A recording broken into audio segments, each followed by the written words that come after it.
In the year 1999, Yoshiyama, a doctor of math and biology, fell in love with an artificial life form whom he created inside a computer. A child was born from the union of the couple within computer memory space. His dual nature allowed him to freely travel between the real world and cyberspace, and gave him the ability to control electricity. His name was Pulseman.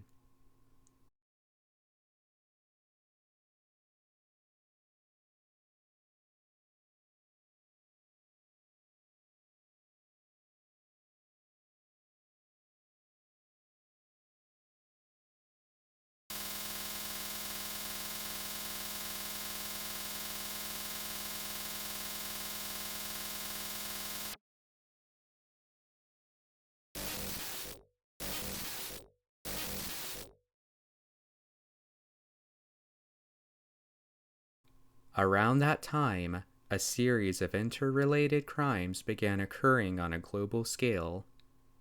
Galaxy Gang, led by the mysterious Doc Waruyama, was responsible.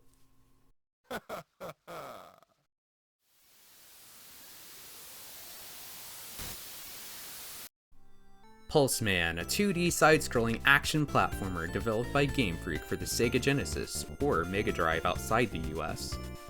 The game is often overlooked or unknown in general, and today I'm here to try and put a pulse back in the man known as Pulseman. So, my narration at the beginning of this video was supposed to mimic voice acting from the time period this game came out. I don't know why, but Mega Man Legends, or Mega Man 64 for us kids that only had an N64, came to mind, so I used that as inspiration in particular. So, I actually imported this game, and it came with all of the inserts that it originally launched with.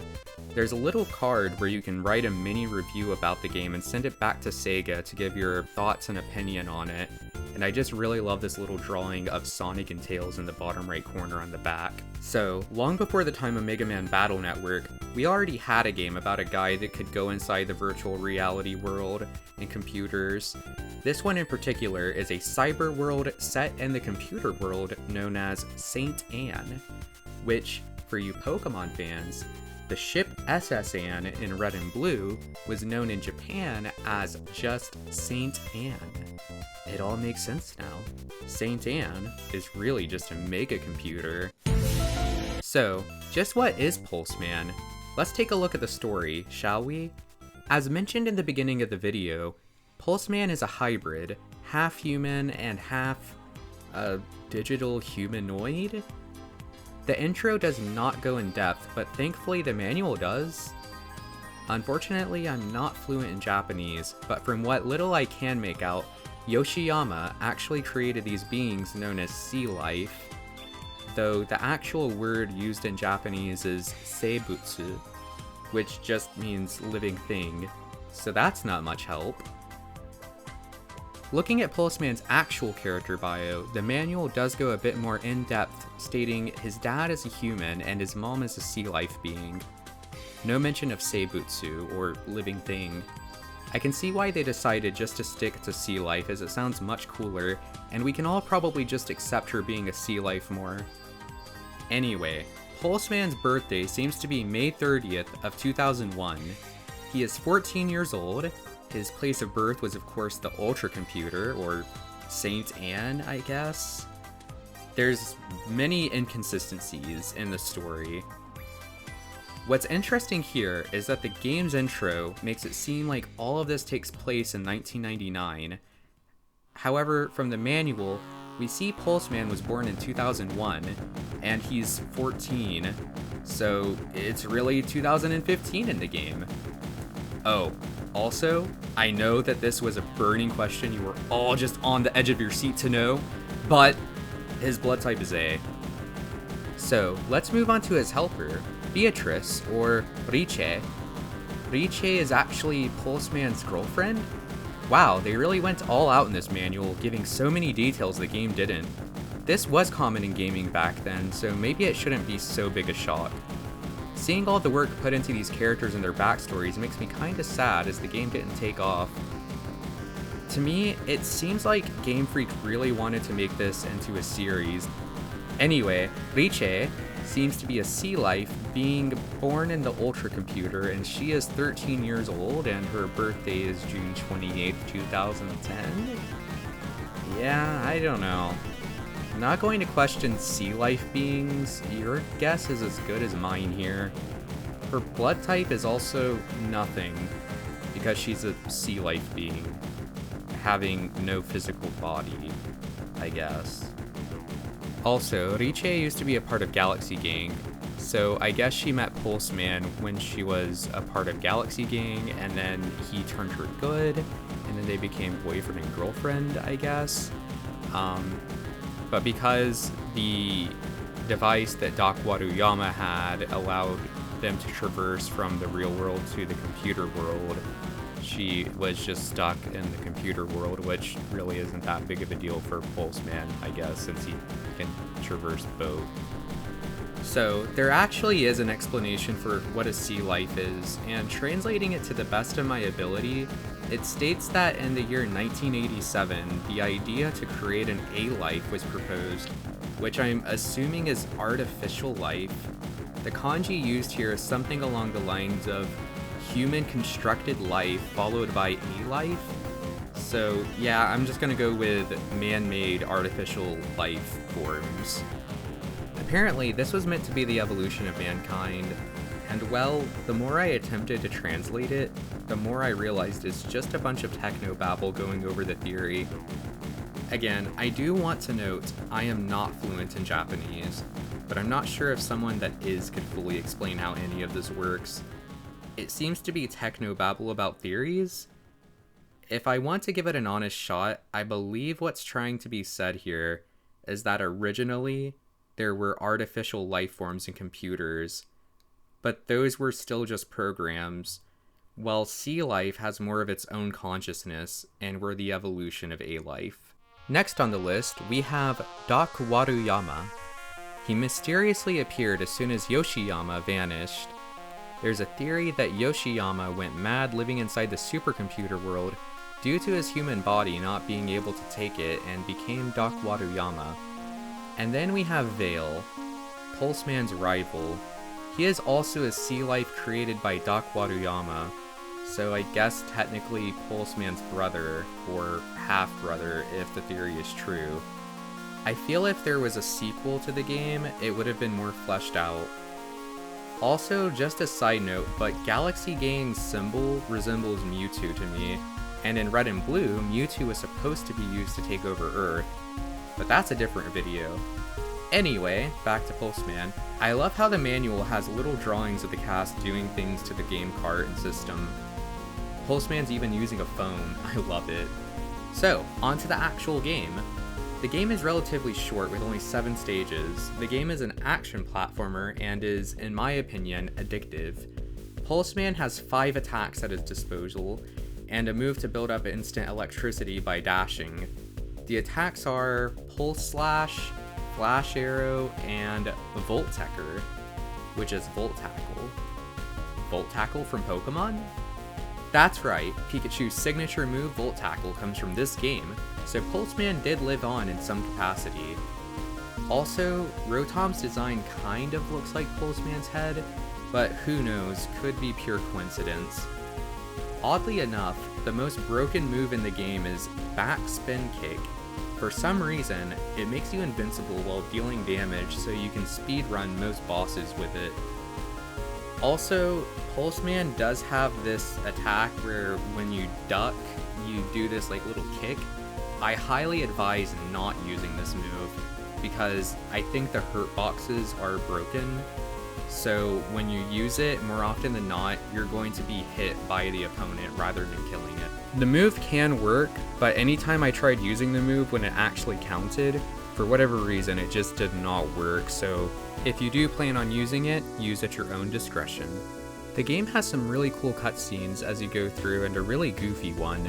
In one of them, Doc Waruyama just shouts, "Water can destroy, Pulseman!" But really all it does is just take away his electricity, preventing him from using his electrical-based moves. so let's just move on to how the game was made and my personal thoughts on some stuff. The game was released in 1994, and while I cannot find any sales figures, I'm going to guess it didn't perform that well in Japan. As for North America, it was released to the Sega Genesis via the Sega Channel, Sega's online network where you would subscribe monthly to allow you to download games online and play them, much like Sony's PSN subscription. Wow, Sega really was ahead of the times. As a result, Pulseman most likely went unnoticed here in North America despite being available. Again, I'm going to assume it didn't sell well in Japan, which is why it wasn't given a chance in North America with a physical release with all the marketing. Which is a shame, as I feel it probably would have garnered much more attention that way, and may have even become a bestseller. The game would, however, see a re-release through Nintendo's Virtual Console system as an import title, which is how I played the game originally. When I learned it was a Gamefreak title, I just had to have it as a kid, because at that point, I couldn't even fathom they made anything besides Pokemon. Apparently, they also released a remixed soundtrack around the same time as the Wii Shop Channel release in Japan. Maybe they were hoping they could generate a big enough buzz about the game to make it come back into a series. So, what is the story behind Pulseman's development? Thankfully, website Sega16 was able to do an interview with the game's main director, Ken Sugimori, after the game was re-released on the Virtual Console. Ken Sugimori, the man most well known for being Game Freak's primary character designer and art director. This was Game Freak's attempt at making a character like Sonic, Sugimori stating, "The Pulseman system was created by Mian Tajiri. The most popular game on the Mega Drive at the time was Sonic the Hedgehog. We wanted to create a character that would go beyond that game. If Sonic can move at the speed of sound, then Pulseman will move at the speed of light." That was the beginning of our conception for the Pulseman character. Call it youthful indiscretion, if you will. Along the same line of thought, if Sonic is blue, Pulseman will be red. If Sonic can run in 360-degree loops, then Pulseman will move in a rectilinear way, which will also help evoke that feeling of snappy, reflexive movement in players. That was the root of both the Volt-Techer move and the wire action travel along electricity lines. When asked to reflect on the game 13 years later, at the time the article was written, he responded, "When I saw the stage 1 backgrounds, even after all these years, I thought, wow, they look good." We spent a lot of time on it, going over every detail. Pulseman was my second attempt at a game direction, and my policy was, at that time, that the first level must be easy. Unfortunately, looking back on it now, I realized that although it was an easy first stage, it also didn't really convey the strengths of the game too well. Honestly, that is something I've really had time to reflect on. And he's right, the game still looks amazing to this day and is easily one of the best looking Genesis Mega Drive games. In regards to the first stage, I also believe he's correct as the stage doesn't really let you get a good feel for everything you can do with Pulseman. There's a few spots where you can understand how the Volt Tackle ability works, but they're easy to miss. The first stage is easy though and does a good job at letting you ease into the game. When asked about his love for the Mega Drive, he went on to also talk about his love for arcade games, which, funnily enough, is where the last stage takes place, inside an arcade machine. The whole game stays the same, but playing the stage it's abundantly clear that his inspiration was old arcade games akin to Gradius, even giving the player a Voltec energy power-up to shoot out infinite slash arrows to shoot down the meteors and anything else coming your way. Did you know Game Freak actually has a YouTube channel? That's right, Game Freak actually made a YouTube video where Ken Sugimori was once again interviewed about Pulseman while also drawing him. In this interview, we learned that Pulseman was originally going to be called Spark, and Pulseman was going to pick up objects and throw them. This was because Game Freak had just finished up production on a game called Magical Taruruto-kun, where the main character could do the same thing.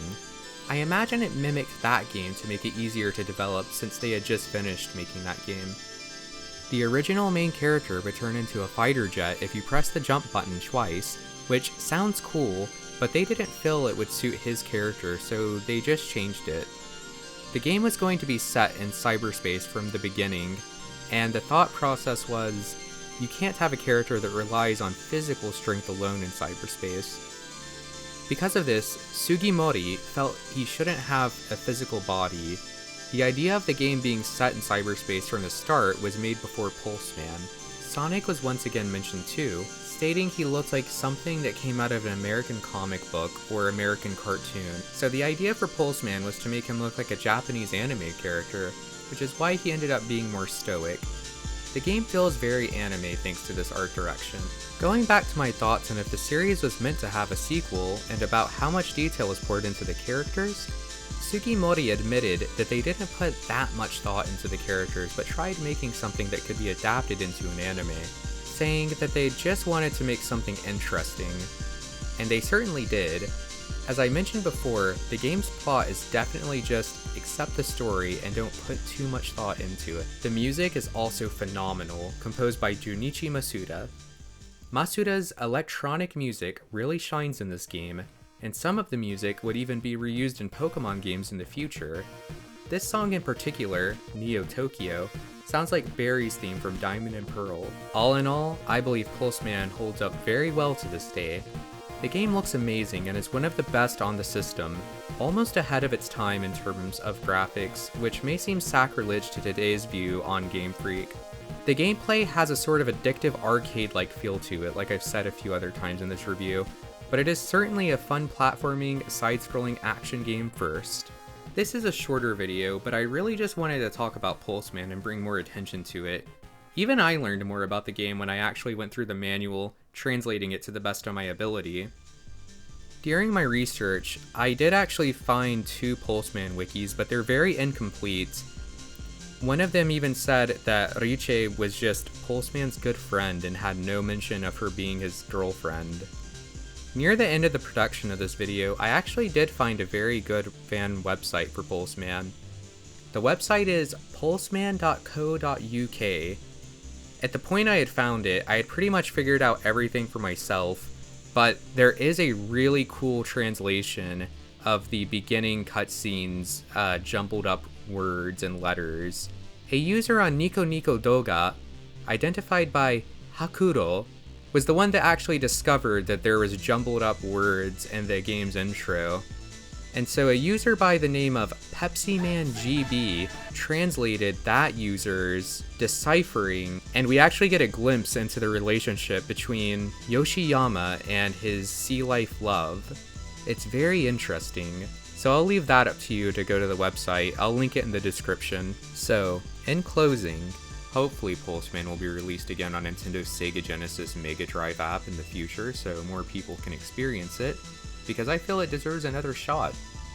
Again. If you're watching this in the future and it's still not, then that's unfortunate. Anyways, that'll do it for this video. I really appreciate you watching me babble on about Pulseman for about maybe close to 20 minutes now.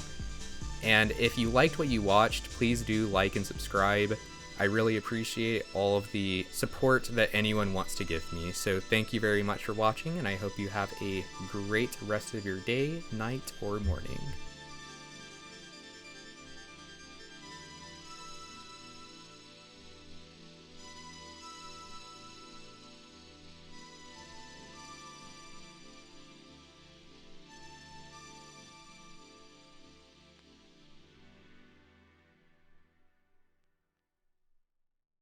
Could this be the end for Pulseman?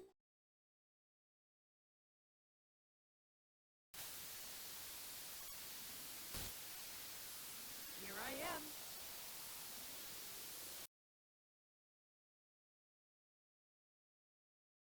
This just in from RWT Network in Tokyo. Pulseman is alive!